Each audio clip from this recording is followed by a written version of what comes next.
कांवड़ यात्रा मार्गों पर पड़ने वाली दुकानों पर नाम लिखने पर सियासत गरमाई हुई है। अब इस मामले पर पूर्व कांग्रेस नेता और कल्की धाम के पीठाधीश्वर आचार्य प्रमोद कृष्णन ने बुलंदशहर में विपक्षियों को घेरा है। आचार्य ने कहा कि जो सच है वो सामने आना चाहिए, नाम छिपाने और पहचान छिपाने में फायदा क्या है।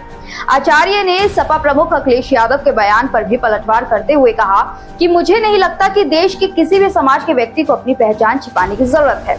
ये जो लोग राजनीतिक दल इसका विरोध कर रहा है, कल जाति के नाम पर कहते थे कि जनगणना करो, आज कहते हैं कि पहचान छिपाओ।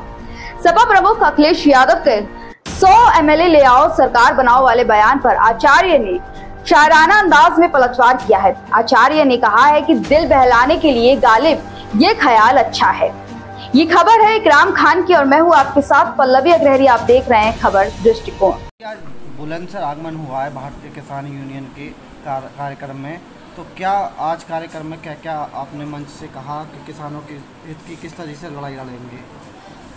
देश का जो किसान है वो खुशहाल होना चाहिए। किसानों की खुशहाली के बिना कोई भी देश तरक्की नहीं कर सकता। भारतीय किसान यूनियन महाशक्ति का आज स्थापना दिवस है। मैं उसमें आया हूँ। मुझे लगता है कि भारतीय किसान यूनियन किसानों के हितों के लिए लड़ रही है, पूरे देश में आवाज़ उठा रही है। मैं अपना समर्थन उनको देने के लिए आया। दूसरी बात, उनकी जो पीड़ाएँ हैं, उनकी जो समस्याएँ हैं, उनको दूर करने के लिए उनकी ऐसी इच्छा है, उनकी मांग है, भारत के प्रधानमंत्री जी से बात की जाए। तो मुझे भरोसा है, यकीन है कि भारत के यशस्वी और लोकप्रिय प्रधानमंत्री जो खुद गरीब का दर्द समझते हैं और एक गरीब परिवार से आते हैं, वो जरूर किसानों की समस्याओं के समाधान के लिए कोई बड़ा फैसला करेंगे। महाराज जी, जैसे यूपी में राजनीति चल रही है कि कुछ बीजेपी में संगठन में बड़ा बदलाव होने के आसार हैं या मुख्यमंत्री जी हटाए जाएंगे, तो इससे किस तरीके से देखते हैं आप? परिवर्तन संसार का नियम है, लेकिन मुख्यमंत्री जी हटाए जाएंगे इसकी जानकारी मुझे नहीं है। दूसरा कि कांवड़ यात्रा चल रही है और लगातार जो दुकानदार हैं, वहाँ ठेले वाले हैं, होटल वाले हैं, उन पर नाम लिखने के लिए बाकायदा कहा गया है कि जो किसी भी बिरादरी का वो अपना नाम पहचान नहीं छुपाएगा। हमारा जो सनातन धर्म है और भारत की जो सबसे बड़ी पूंजी क्या है? सत्य सार्थक सर्वदा। जो सच है वो सामने आना चाहिए।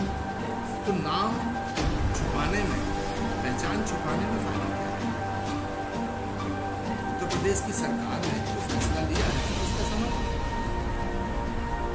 हम किसी को धोखा देके क्यों कोई सामान बेचें? हम किसी को धोखा देके क्यों बेचें? हम जो हैं उसको तो बताना पड़ेगा। महात्मा गांधी के सिद्धांत क्या है? सत्य, अहिंसा, करुणा, प्रेम, त्याग, तपस्या, बलिदान। तो जब हम अपनी पहचान छुपाते हैं तो हम अपराध बोध में दब जाते हैं, हम चोर कहलाते हैं।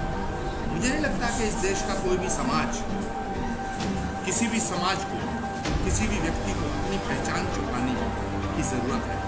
और फिर जो राजनीतिक दल इसका विरोध कर रहे हैं, ये तो जातियों के नाम पे जातीय जनगणना की मांग कर रहे थे। ये तो खुद कहते हैं भाई अपनी जाति बताओ, अपनी जाति बताओ, अपनी जाति बताओ। पूरा चुनाव बीता है। ये तो नरेंद्र मोदी जी पे हमला करते थे। सवाल इस बात का है, ये कल क्या कहते थे? आज कल तो कह रहे थे जाति के नाम पे जनगणना करो, आज अपनी पहचान छुपाने की बात करो।